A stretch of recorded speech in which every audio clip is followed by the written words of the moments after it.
Today's talk is about the impact on our beautiful blue planet Earth of animal agriculture. How are we going? Are we nearing the precipice? Are we stuffed? Or do we have a bright future? Well, the message of this story is we have a bright future. I'm from the group of people who was involved in eating our way to extinction. That was, it's now available free on YouTube with a short version as well, but it's had about 10 million views and celebrity endorsements. They got celebrities in different countries to do the voiceover as well. So I'm about to talk to you about my previous life. I used to work for Queensland State Government, right? I was a principal scientist in charge of a group of people who mapped deforestation in Queensland. So we saw over that, well, since the satellite imagery started in the late 80s, we've seen on average 11 square kilometres, that's about 2,700 acres cleared per day, right? It's about 1 million trees Australia-wide cleared per day. 93% of that was for grazing and 60% of it, on average, over that period was virgin forest. That's flipped now. It's about 60% regrowth clearing. But it's awesome. I'll give you a sense of how awesome it is. It's just spectacular watching this. This is industrialised clearing. You get two of the biggest bulldozers you can find, 50 to 100 tonne dozers. You put a chain between them about 100 metres long and you charge ahead. There's no audio on this, but it is just spectacular. The noise of the two dozers going flat chat, the clanking of the chain, the screaming of the breaking, thudding of the trees. The wildlife goes nuts. If there's corellas or cook around, they just go off the charts. So this is invented in Australia, this sort of tree clearing. It's now used around the world, mostly in the subtropical forests and dry tropics. But you see trees up to 30 metres tall, 100-foot trees just ripped out of the ground with this chain. It really is spectacular. They have this prong in front. If a tree is really reluctant to go, they push the tree individually, but mostly they do it by chain. This is in Florida, and also I think there's some imagery here from, this is in Brazil. So it's used all around the world now, this Australian invention, with great effect. It started, of course, after the war when the soldier settlers were given land and told to clear it or they lose it. And this is how they did it. This is historical footage from the 50s. They used to use this big ball in the middle because the dozers weren't so powerful. The ball held the chain up above the ground and it was more effective in ripping trees out of the ground. I won't go on, you know the point. But we don't see this. We live in cities, well most people do. And you watch TV and it's a beautiful place. You see the documentaries, you see the ads about Queensland, how beautiful it is. You go to the beach, it's just wonderful. You go to the supermarket, you can get everything you want. Anything you want. So what's the fuss? What's the problem? Well, the problem is this, that you've probably heard this. If we all ate like Australians do, if we all consumed like Australians do, we would need 5 planet Earths. So what does that mean exactly? Let's get to that. They develop a system of the planetary boundaries. These are the systems that support life on Earth. How are we going against them? Have we overstepped them? Are we likely to shoot ourselves in the foot by doing this? Well, each of the planetary boundaries has been defined, and there's about 12 of them, 9 of them. We've overstepped now 6 of the 9 planetary boundaries. Now, overstepping even one planetary boundary endangers all life on Earth. We have this resilience, we have this ecosystem resilience. It can take a shock, it can take a hit, but the more hits, the less it can bounce back. So we're in the danger zone, we're overspending on our credit card. Sometimes we've got to face up to that. Let's look at few of those planetary boundaries. The biodiversity loss is probably the worst of them. We're in the middle of the 6th great extinction. The extinction rate's about 1,000 times faster than it used to be, and in the literature, the language in the scientific literature is getting to the point where some scientists might call it alarmist. We've knocked out 3/4 of the populations, that's the numbers of wildlife on planet Earth. Half the plants and half the fish. More, of course, of the fish we eat. In Australia, we heard some of this before from a man, greater than 2,200 actually species are threatened. Half of those are endangered or critically endangered. We've lost 33 mammals. We come second on the list of extinctions in the world, behind Indonesia, just behind. Every report that comes out at a United Nations level, at a national level, every report on biodiversity and nature they're showing no improvements, none. So this big program that the United Nations has to protect 30% of the world's biohabitat and so on, it's not working. So what kills wildlife? Is it feral cats? Is it invasive species? I'll tell you what kills wildlife. It's loss of habitat. It's so simple. If you're an animal, your habitat, your hood, your space, your ecosystem, it supports you. It's your food, it's your family, it's your shelter, etc., etc. If you take away, like in this here, if we clear the habitat, if we take away the habitat of that, I don't know, spangled drongo, that's a bird down in where I live, it can't go next door. Those animals cannot just relocate because other animals live there. So if you take away the habitat, you take away the land that these critters live on, you take away their lives. So loss of biodiversity, loss of species is simply loss of habitat. And it's really interesting because the habitats are kept in control by the apex predator, this sort of thing. So you have in Australia, that's the dingo.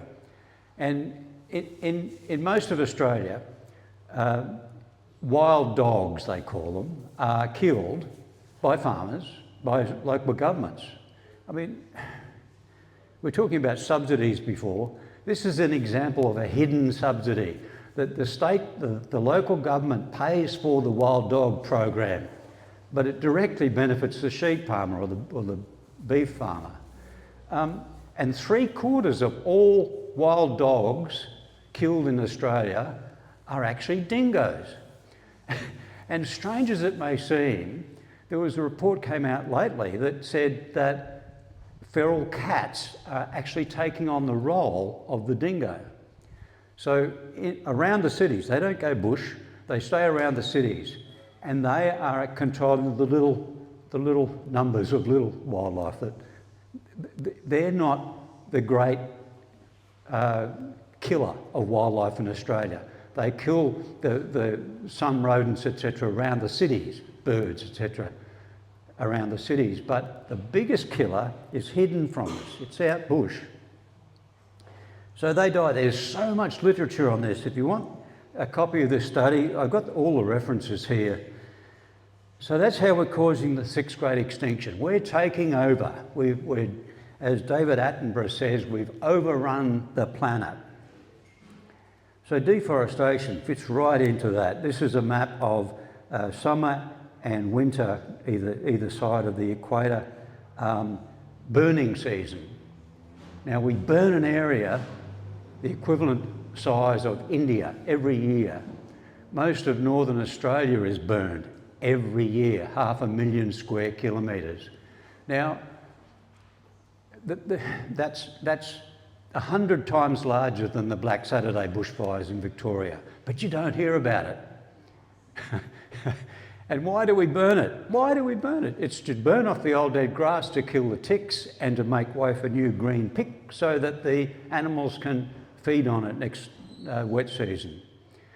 In doing that, we also kill off woody weeds, okay? So we're suppressing nature, we're suppressing growth of forests through these burning programs. And we burn, burn, baby, burn.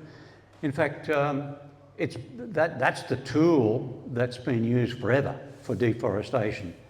In fact, the USA is a really interesting example. When Columbus got there, it's said that there were around 65 million native North Americans, natives. And they had cleared a lot of the country and burned every year to keep it that way. Columbus brought diseases that the population of Native Americans dropped to about 1/10 of what it was, and the forest came back. and then the number of Europeans grew and killed it once again. So it's directly related, the burning and the deforestation is directly related to human interference. Agriculture causes 88 to 99% of deforestation. It wasn't until recently that the experts used to say, what causes deforestation? And they'd say, access, it's all about roads. They'd say, oh, it's urban expansion, you know. But no. They'd even say it's logging. Now, that makes sense, right? Deforestation is caused by logging? No. Deforestation causes degradation, as they call it. But even if you clear fell a forest, like they do in Victoria, they clear fell the forest. They take everything, leaving the roots in the ground. If you left that alone, that becomes a forest once more. But no, we don't do that. We burn and we push it together with big machinery, and we burn again. We wait till it dries and we burn again, and then maybe we bring in a tractor and turn it into crops. But that's how we deforest. Logging does not cause deforestation. Deforestation is caused by the land use. It's hard work, right? You wouldn't do it unless you wanted the land use at the end of it. So South America is the world #1 hotspot at the moment. 96% of all deforestation now is in the tropics, right? So we've finished deforesting Europe and northern Eurasia.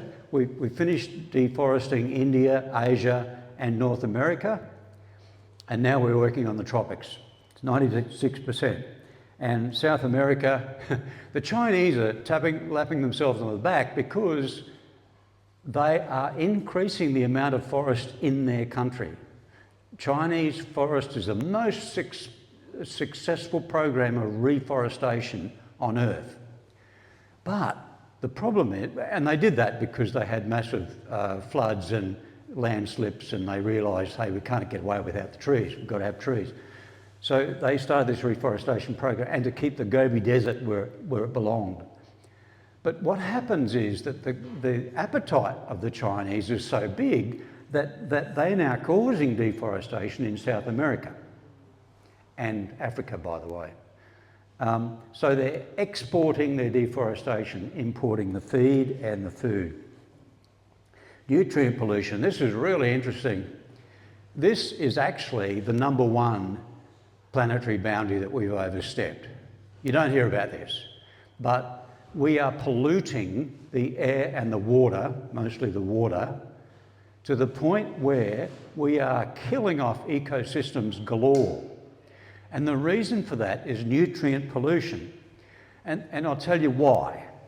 It takes 5 weeks to grow a chook.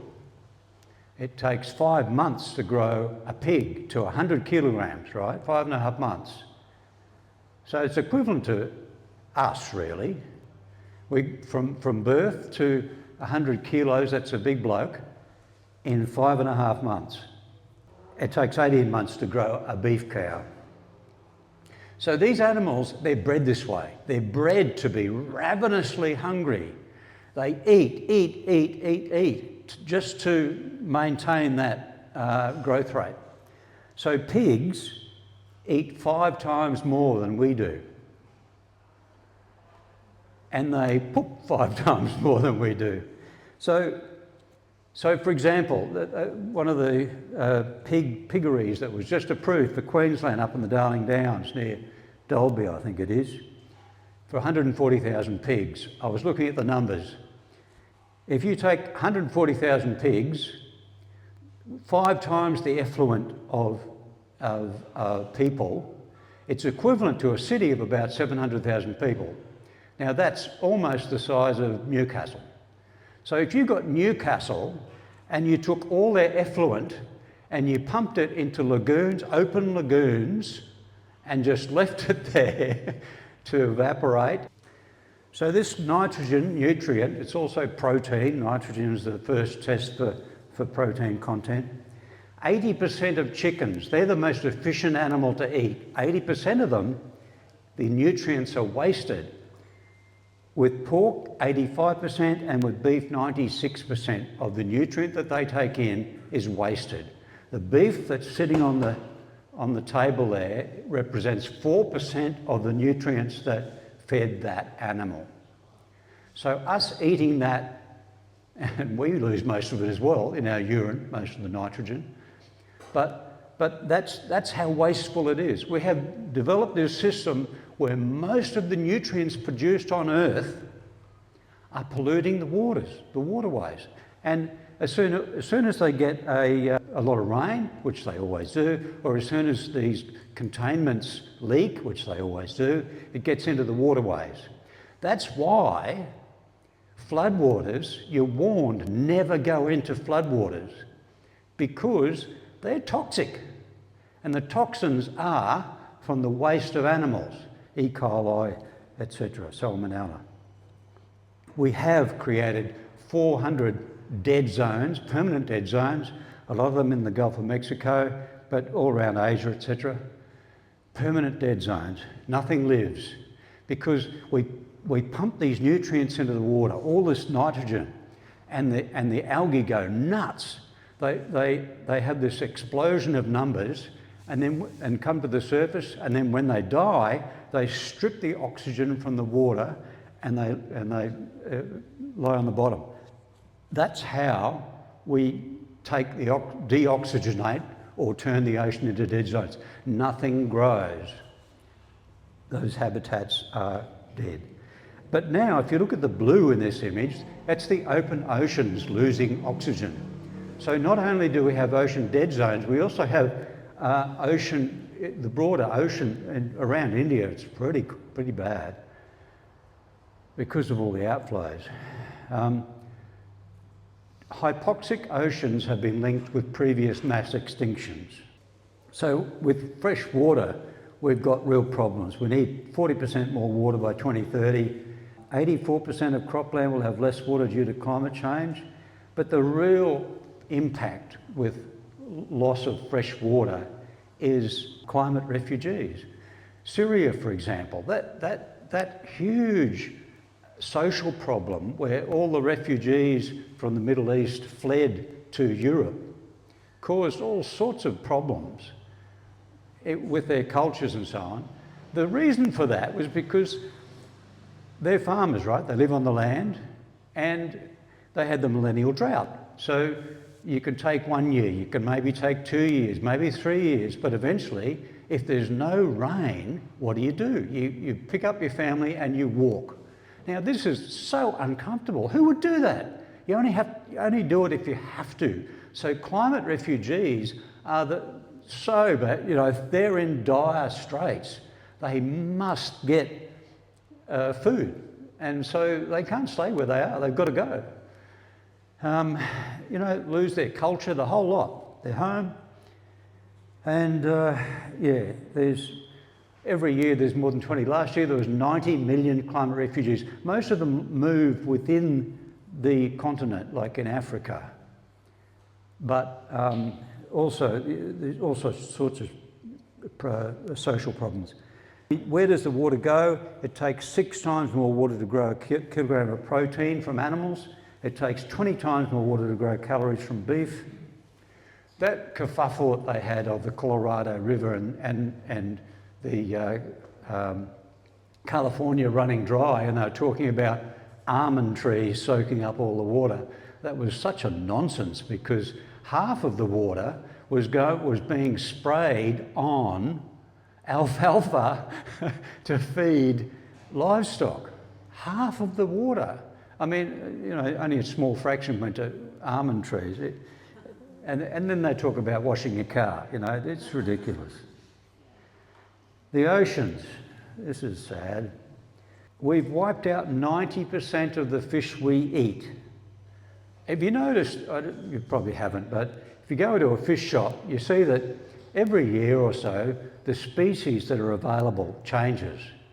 And the reason for that is because they fished out that species and we move on to the next. I don't know if you know a species called orange ruffy in the stores. Orange ruffy is a deep sea fish. It grows to over 100 kilos and it lives to over 100 years. They've now outfished that species and moving on as well. We've also ploughed the continental shelves of the world. This is really funny. This is so funny. It's just the folly of humanity. Since the 50s, our capacity to catch fish has gone up 10 times, and the numbers of fish to catch has gone down by more than half, actually. This is a few years old now. This is the World Ocean Commission. They came out, they produced one report, and it was so bad, it was so damning, they shut down the World Ocean Commission. Climate, this is really interesting. And we'll get to the nitty-gritty, but we've got tipping points. It's all bad news. We already know that food through methane will cause up to 2 degrees warming, even if carbon dioxide cut to 0, right? Even if all fossil fuels are stopped. But I've got to tell you, breaking news. Earlier this year and late last year, we produced a couple of papers looking at new research on the climate impact of animal agriculture. And it looked at 3 measures that we haven't looked at before. Each of these 3 has been studied and it's in the literature and it's known science, but no one had put the 3 together. We've done it now. The first of them is consistent carbon accounting. The second is the best measure to define the warming from each gas, and the third is the cooling emissions. So consistent carbon accounting is really simple. The way we measure emissions from fossil fuels is we measure the whole emission, 100%. The way we measure carbon emissions from deforestation is we take the net emission. That is the amount that stays in the atmosphere. 2/3 of it goes to trees, growing trees, and it's stored, not cycled, stored. 1/3 goes to the atmosphere. Well, the same thing happens to fossil fuels, right? 1/3 goes in the atmosphere, 2/3 goes into the trees. But we count them differently. So let's count them the same. And this has ruffled a few feathers, by the way. Effective radiative forcing. This is a measure of what is the warming caused by each gas since 1750. And in this diagram, you see the yellow is carbon dioxide. It's created the most warming. Next is methane. It's actually methane plus tropospheric ozone plus a few other things that are caused by methane in the atmosphere. And the next is hydrocarbons, and then, but down the bottom, you'll notice that these are cooling aerosols. These have never been counted before, right? So we're going to count them as well. So this is the third measure. And when we put those measures together, the horizontal line in the middle is the no warming or cooling. Above the line is heating, below the line is cooling. So you see here for fossil fuels, we have quite a bit of heating, quite a bit of carbon dioxide, quite a bit of methane, and below the line we have all these aerosols that previously have never been mentioned that cause cooling. Now that cooling has actually masked or prevented 3/4 of the warming from fossil fuels.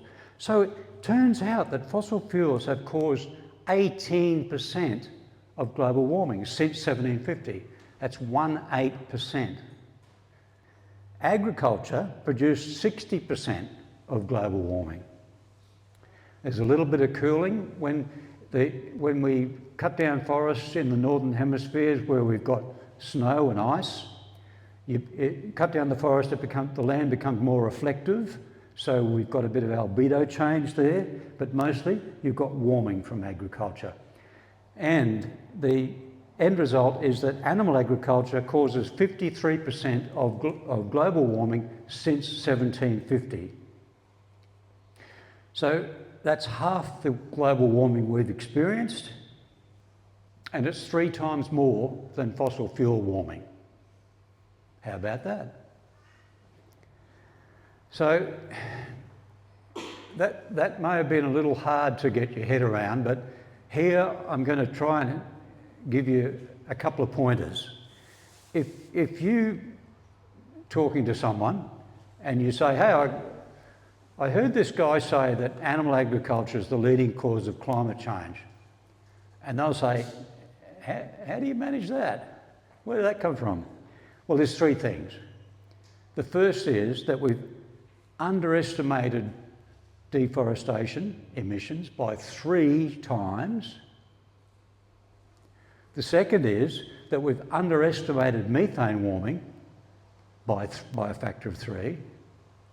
And the third is that we just haven't included the cooling emissions at all. We haven't added them to the mix.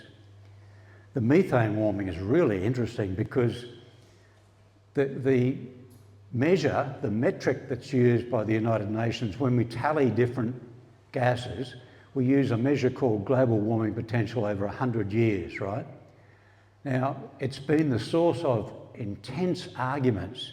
Industry people, the industries that produce a lot of methane, such as agriculture, industry's been arguing that no, this overplays the warming from methane by a long shot.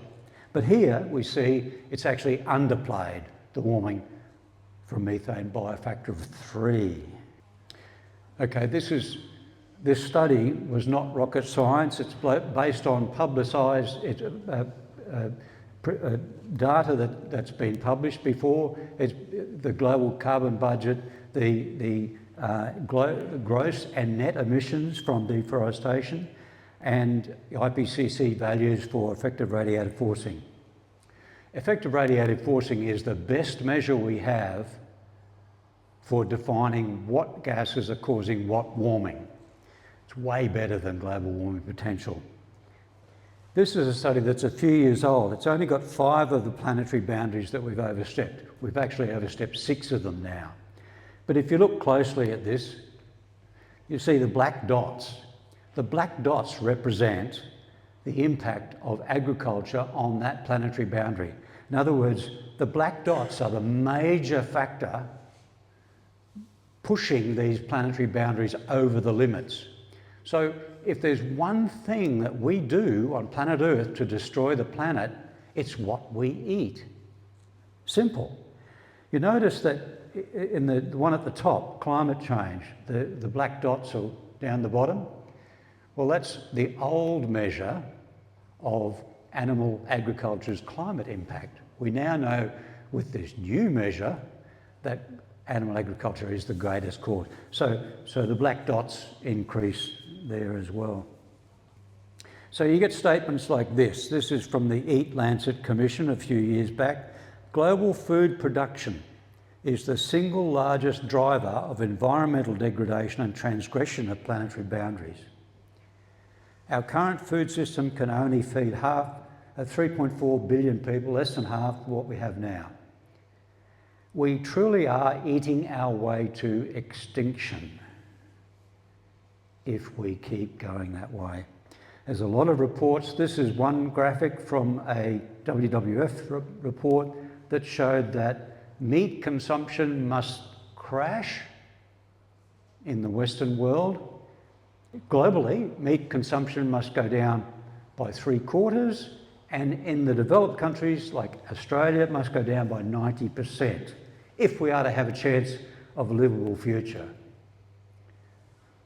But we know that without livestock to feed, we would have a 50% surplus of food. I'll show you the figures in a minute, they're really interesting. So the bottom line, the takeaway from this presentation is that diet change is essential for a habitable planet. It's no longer a matter of personal preference. I see that animal kind now have a vision statement which says that they want to normalise veganism. Well, yes, you're dead right on track, because if we don't, we won't have a future. We won't have future generations. So that's a really interesting point, because it's the darkest, you know, before the storm, what's the expression? Right now, it looks grim. You know, the figures that Amanda showed up before, and you drive out west, my son's in Chinchilla, you drive out west and there's fleets of cattle trucks going zoom, zoom, zoom into the abattoirs. There's more cattle trucks on the road than any other. It just amazes me, and you can get depressed with that. But I believe that we humans are slow but not stupid, and we will realise that there are solutions, and we will get there. So, what's the solution? Restore the environment and feed the world. If you look at, this is a picture of Chernobyl about a decade ago. Nature is relentless. Nature will charge on back as long as we take humans out of the picture and their livestock. Now, forests are so important, and the reason I say forests are important because forests hold 90% of the above ground carbon. See, the trees are the main actors when it comes to climate change. Soil carbon changes, yes, but it's very slow, and it's always been in the negative direction.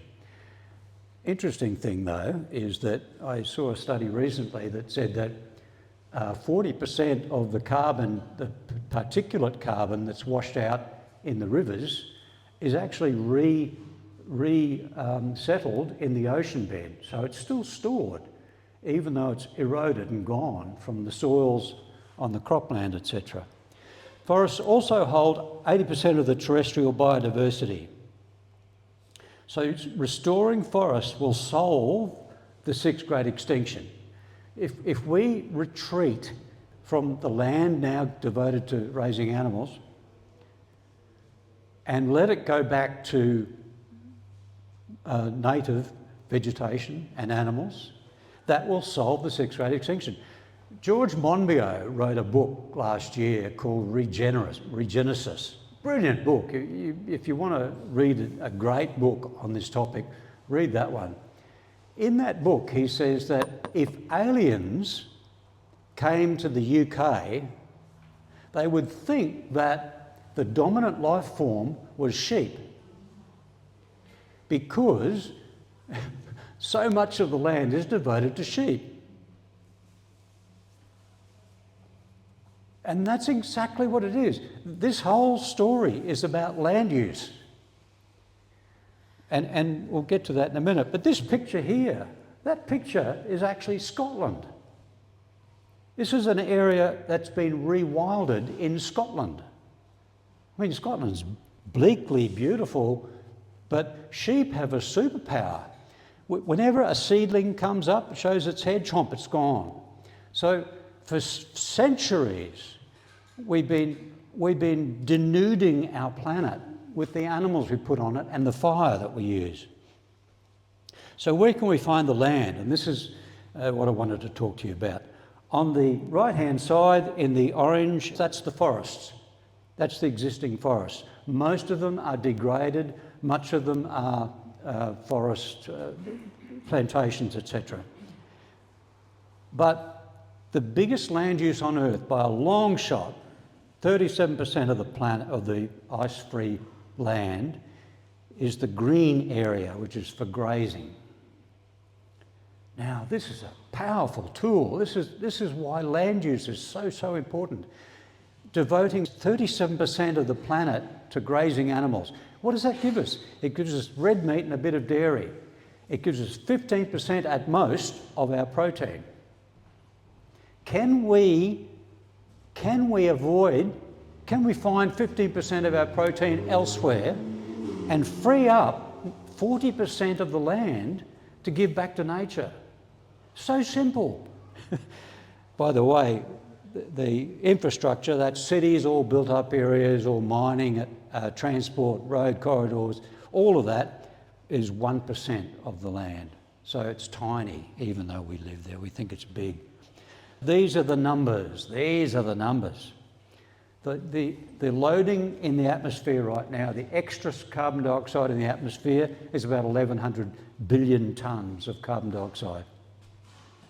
The ocean has taken up about 700 billion tonnes of carbon dioxide. Now, the ocean, the water is, carbon dioxide is soluble in water, so it comes and goes in the top layer. As it sinks down, it becomes carbonated and it drops to the bottom. So how can we, if you add those two together, it's about 1,800 gigatons. So how can we soak up the 1,800 gigatons of carbon dioxide that's not wanted? Well, we can. There was a study came out of Switzerland, this big group, the Crowther Lab. Tom Crowther is an amazing guy, lots of YouTube. Go and have a look at him sometime. Tom Crowther looked at, he was criticised with his initial publication because he was looking at land that could have been agricultural. But now he's produced a second report that looks at just the forests and those areas that are degraded so badly they're not used for anything. So just restoring degraded forests and that land, there's 750 billion tonnes of carbon dioxide. Restoring grazing lands gives you even more, because half of the grazing lands we have now used to be forest. So the amount is 1690. Now, some of the ocean carbon dioxide will have settled out. So effectively, how about this? We can reverse, we can take ourselves back to pre-industrial times for climate change. The only problem with that is methane, and we know to fix that too. But the warming that is in the pipeline would have cancelled out. How about that? That is so powerful. This right here, those numbers right there, that's the only solution that we have for climate change. And it's right there. Trees, baby, trees. Okay, so rewilding will solve biodiversity, climate, deforestation and water cycles. Requires diet change. So every square foot, every acre, every tree, every shrub and grass is precious, is crucial for our survival. And the head of Project Drawdown, Jonathan Foley, has said, things happen very, very, very slowly, and then all at once. And I think that's exactly what we're going to see happen. Planet Earth is on fire right now. Many people are being woken up. Many people. And old generation baby boomers like myself are dying off. So, you know, that mentality we had where the land was ours as a resource, that's starting to change. And we can't wait for generational change though, too much. We're seeing it anyway, but we don't have the luxury of that because it's in the next decade that life on Earth is going to change dramatically, for the worse if we keep going, or for the better if we change. I just got some slides here on some myths about regenerative grazing, etc., that I thought you might be interested in. Regenerative grazing is brilliant for marketing. It is so good. The industry is just lapping it up, and they're convincing politicians, there's even educational institutions that are offering masters now in regenerative agriculture, funded by the Beef Checkoff program and others in America, etc. But the documentaries, you know, the Soil Carbon Cowboys, the Kiss the Ground, and of course started with Alan Savory with his TED Talk. But he's a lovely soul, and I think he fully believes what he's saying. But he's totally wrong. He debated with George Monbiot on about his idea that introducing more animals, running them in mobs, moving them on, is going to fix the soil carbon, is going to solve the climate crisis. It's totally muddle-headed. It's totally wrong. These are the numbers. On the far left, you have the potential of the soil on grazing lands to recover to what it used to be. Okay, so this is the potential that Alan Savory reckons is going to save the world. It's the one on the far left, right? It's nothing. The crop soil has, where it's cultivated again and again and again, it oxidises every bit of carbon that's in the soil. The crop soils have lost a lot more carbon, and that's their potential. If we take the crops off and reforest it, that's the potential of the crop, or regrass it, that's the potential of the crop soils to regain carbon. But the big bar there, the big blue one, is the above ground carbon potential of forests on grazing land. That's not all grazing land, that's just the forests on grazing land. About 40% of grazing lands used to be forest. So you can see that the potential for reforestation is many, many more times than the potential for, sort of regenerative grazing. Oh, and by the way, there's numbers now on built-up land. If you're wondering, like in Brisbane, you saw Redlands covered with suburbs, and you're thinking, like I was, you know, it's a pity we don't have food production here anymore. Well, if you take all that land that's now suburban and urban and built up and so on, and recarbonise and restore the carbon in the soil, the bar on the right is what you get there. So by far and away, the biggest potential comes from forests on grazing land. I haven't got forests on croplands there because I'm sort of taking them out of the picture, but that's forest, that's the potential there. And I think I might have mentioned this before. We get 14% of our protein from grass-fed animals. So all that grazing land, 40% of the planet, gives us up to 14%. Some of those are feedlot, by the way. That's including dairy, and most dairy these days is massive dairy farms fed by grain. They're not grass-fed at all. So there we have it. Oh, this is good. Yeah, regenerative grazing, I love it. I did a study on this a few years ago, but I looked in detail at the studies that support Alan Savory's idea, that support the idea of you can recarbonise the soil if you do regenerative grazing. And it came down to this, and I've coined this the Soil Carbon Bluffer's Guide. And there's a playbook here. There's 4 things that they use. The first thing is that import nutrients. Now, things like White Oaks Farm, where this picture comes from, they're saying that they have chooks on the land, and that fertilises the soil, and then the grass grows, and they have animals that eat the grass, and therefore it's carbon neutral. This is so muddle-headed. The studies show that soil does improve in soil carbon. Where does the soil carbon come from? It comes from the imported grain, not from the grazing routine. It comes from the imported grain. So if you import nutrients, you're going to show an increase in soil carbon, and let the grass grow a bit, you're going to show. So that's the first trick out of the book. The second is to decrease the stocking rates. So any farmer can do this, and they all do. They just take the cattle off, or half the cattle off, and let the grass grow. Now, where does soil carbon come from? It comes from growing things on top of the soil. So whenever you see grass this high, usually underground, there's roots almost as long as that.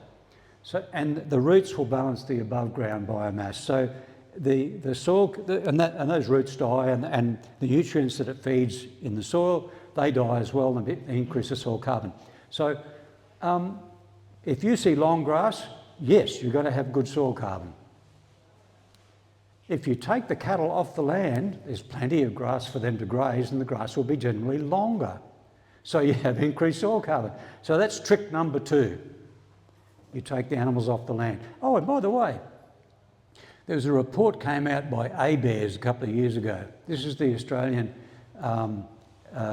statistical group that looks at agricultural statistics. And they have a raft of properties, and they studied the regenerative grazing ones. And they said, how are they doing financially against normal standard beef production properties?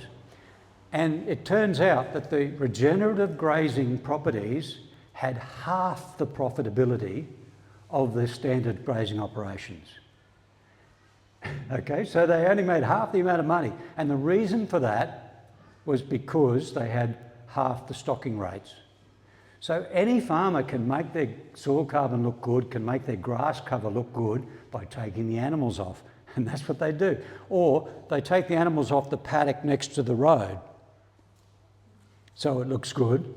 But beyond that, they not do the normal grazing routine. Anyway, it's such a joke, and yet people are falling for it. Okay, the third trick in the book is to do this, and several studies that show increased soil carbon rely on this. If you take cropland, any cropland, the soil carbon is really depleted, right? You take any cropland and just let it go to grasses, that will increase the soil carbon, no question, because the soil is so depleted to start with. So that's the third thing, the trick out of the playbook. Import the nutrients, decrease the stocking rate, and use cropland and do your study there. But there is a fourth one as well, and that came out of Australia as well as South Africa, is rainfall. The biggest determinant of grass growth is rain. So if, in Queensland's a classic for this, if you do a study on soil carbon with your a priori measurements before the rain and then your other measurements after the rain, you'll find more soil carbon because, of course, the grass grows. It's so simple. It's a natural cycle. There are lots of animal ruminants grazing before we got here. Well, no. If you look at the second from the right, this one here, that's the wild animal biomass 10,000 years ago. So this is, you know, even there were tens of millions of bison, for example, North America. But if you look at globally, this is the wild ruminant biomass way back then. And if you look at this bar here, that's the current farmed animals. That's the grazing animals we have now. So it's 30 times more biomass in the cattle and sheep that we have now than it used to be with the bison, even millions of them back then. So it is a natural cycle which we pushed way past the limit. So it's no longer natural. Yeah, they used to say that animals are needed for subsistence farmers.